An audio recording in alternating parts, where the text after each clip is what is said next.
only option is to stay put.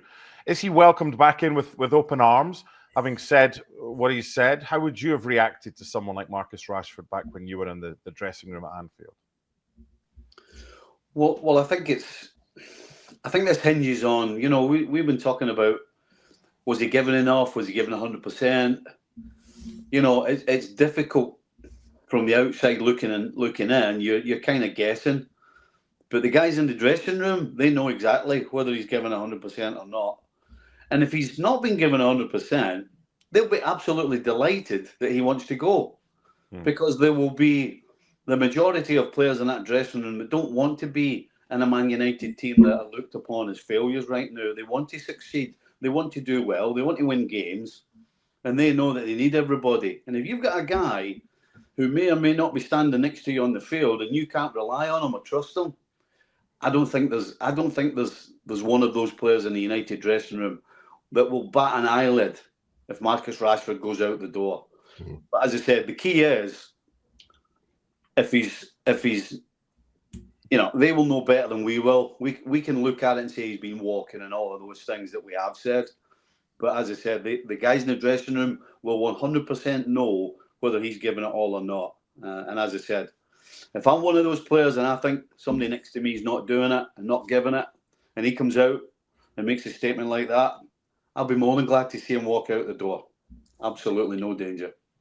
Rob, we talk a lot about players having a lot of power in football, but when a player has signed a contract with a football club, with a company, until 2028, it's the club that's got all the power. So regardless, if there is interest in him, do you think their last resort would be to sell him to a Premier League club, a rival?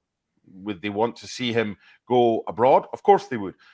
But if it's only an option to move to the Premier League, whether it's City, Chelsea, Newcastle, whoever, is that something they might say, you know what, we'll just keep what we have rather than strengthening a rival? Well, I think that probably depends on what Rashford's attitude is. Because you're right, United are probably looking at this and thinking, well, where would we, if he has to go, where do we want him to go? Well, we want him to go abroad. We want a club to take all of his wages, we'll wave goodbye, shake hands and say, thanks very much, see you later. But if that's not an option, then you start having to look at where else he might go. Well, clearly they don't want him to go to a Premier League rival, because as Marcus just said, you don't want a situation where Marcus Rashford suddenly becomes a player we all thought he would be at Arsenal, Liverpool or Man City, because that would be incredibly embarrassing.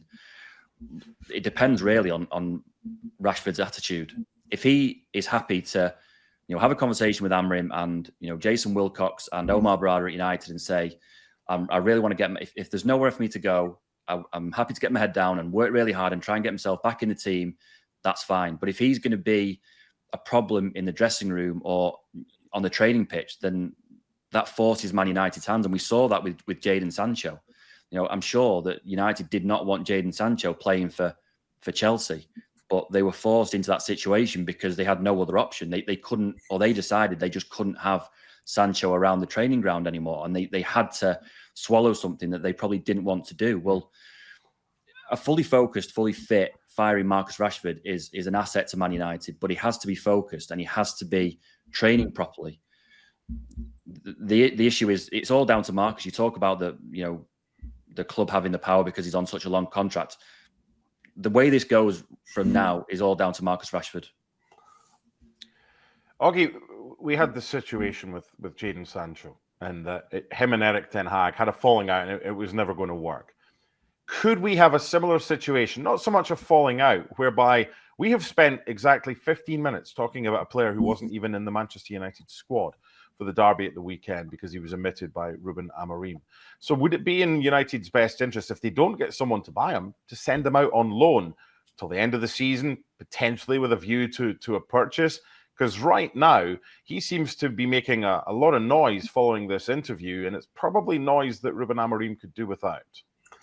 Yeah, I think Ruben Amorim's smarter than Erik ten Hag. I think Erik ten Hag kind of clumsily handled the Sancho situation, and it ended up being a bad situation for him, for United and Sancho in the end. So I think Amorim is cleverer than that. I think Amorim's comments today actually showed that he's in control of the situation, because rather than saying that he was real disappointed in Marcus Rashford and he's angry with him, he said, "Oh no, he's still got a future here. His big challenge can be at this club. So he's playing the game in a very astute manner, Ruben Amorim. So I think he's keeping the control on his side and the club side. Now, would a loan work for United? Possibly. I think, I wrote a piece this week about his possible options, and the Bundesliga could be an option in the sense that, Jadon Sancho revived his career at Borussia Dortmund last year, but you're really only looking at Borussia Dortmund and Bayern Munich, who could actually, one, pay the wages, and two, attract a player, even of Marcus Rashford's lack of form, of his standing right now. I don't really see Bayern Munich taking him, unless United think that they could take Leroy Sané, Alphonso Davies, or Joshua Kimmich, who are all out of contract next summer, as part of a deal. But we're getting kind of sidetracked there. But I do think that you can't forget that there's always a way back. I've seen this situation before. Wayne Rooney twice looked like he was out of the door at Man United. He fell out with Felix Ferguson twice. They turned that around, and famously, Rooney put a statement out on the day of a game once, said he wanted to leave. So Marcus Rashford is kind of following the Wayne Rooney path, and Carlos Tevez at Man City, he looked like he was never going to play for them again after falling at Roberto Mancini, but he came back and helped them win the title. So there's always a way back, and I think Rashford, to be fair, the best option to him right now is to stay at Man United. It's not to leave. The best option is to stay there, get his head down, because if it turns out to be stay at Man United or go to Saudi Arabia, then if he thinks Saudi Arabia is a better option than playing for Man United, then he might as well go to Saudi Arabia now. I think the Rooney one is probably not the best example, because you're dealing with a different animal. Yeah. I was talking about the dressing room, what they think about Rashford. Now, whether Rooney fell out with Fergie or not, the only thing the dressing room knows is that Wayne Rooney's coming in every day and going to work as hard as anybody else in that dressing room, regardless of whether he's arguing with Fergie, regardless of whether he's saying he wants to go away. I mean, there wasn't a blip in Rooney's performances after he said he wanted to go away. There wasn't a blip in his training. So I think unfortunately for Rashford, we're talking about a different animal here. I don't know whether you saw the show last night. I thought Frank Leboeuf absolutely nailed it. He was talking about how Rashford, his attitude and the way he thought about how he was as a kid and how he's looked after the other kids, and he's got his MBE because he's remembered his past, and his desire, his will to do well has come from his past. Well, if he could only do that with his football career, then he'd be top of the tree. But that's the problem. So, this is nothing else other than Marcus Rashford putting himself in his position. It's nothing to do with all the managers. It's nothing to do with anybody else. This is Marcus Rashford, who's got his big deal, his big contract, and it looks like, from the outside, his down tools. Just on that, Mark, I always think it's a fair point about using Marcus Rashford's his charity work, his off-field work, and that it's great. And what he did in the pandemic for feeding school kids was amazing. Absolutely, but a lot of footballers do that sort of thing without any publicity. Loads do. They have foundations, they do charity work, they go to hospitals, do all sorts of things. And 9 times out of 10, there's no publicity for that. So I don't think we should put Marcus Rashford on a pedestal that he's the only footballer that does that. He's not. He's just one of many. Credits him for doing it, but I think that the PR advice that he's getting is not the best right now. I think everything he does is a disaster, really. It just makes things worse. So I think they should kind of tone down on the Marcus Rashford being a saint and just say, look, he's just an old lad. He's a footballer that's lost his way a little bit, and let's just try and get him back on track the best way possible, rather than paint him out something that he's not. Stevie, if you were in charge at United, which obviously is never going to happen, but you had to deal with a situation like this, would your way of dealing with it be similar to Ruben Amorim? Or what would you do differently if you have a player maybe you've had in the past? Maybe you've seen that when you've been in the change room at Liverpool, someone who was maybe on their way out and then came back in. How would you deal with it? Well, I agree with Augie that Amorim absolutely is dealing with this perfectly well. He absolutely looks as though he's in control of the situation. However, when you have a problem in the dressing room, it affects everybody. And as I said, Rooney's a one-off. But to me, this Rashford scenario absolutely is going to affect the rest of the dressing room. And so, you know what? When you got a problem, if you can cut it off, then do it. And so all the talk, if you can get him out on loan, at the end of the day, the guy's not performing. Mm-hmm. And he's not going to be performing anytime soon by the looks of it. So get him out the door. And if you have to send him to another Premier League club and they pay half his wages, then for a club that right now is trying to build a kitty, who are saving money, I'm assuming, they're making all these cuts to try and build up some sort of some sort of finances where they can actually go and get some more players, because that's what they need. At the end of the day, the players they have aren't good enough, and they need a kitty to go and strengthen the squad, and they need more than a couple.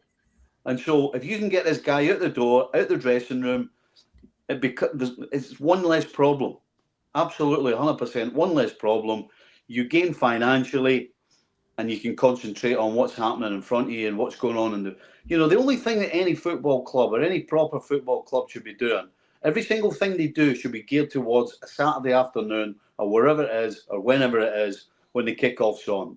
Every single thing should be pointing towards that. And having a guy like Rashford hanging around the dressing room, making comments and everybody talking about it while he's not producing or not even playing or not even in the squad is just a problem. So you know what? You got a problem, cut it off and get rid of it. Before we wrap this up, one final question to Rob about Marcus Rashford. I mentioned right at the start that Man United go to Spurs in the League Cup on Thursday. What have you heard today with regards to whether or not he may or may not be involved in that game, both from an ESPN FC perspective or fellow colleagues? What's being said in the Northwest right now?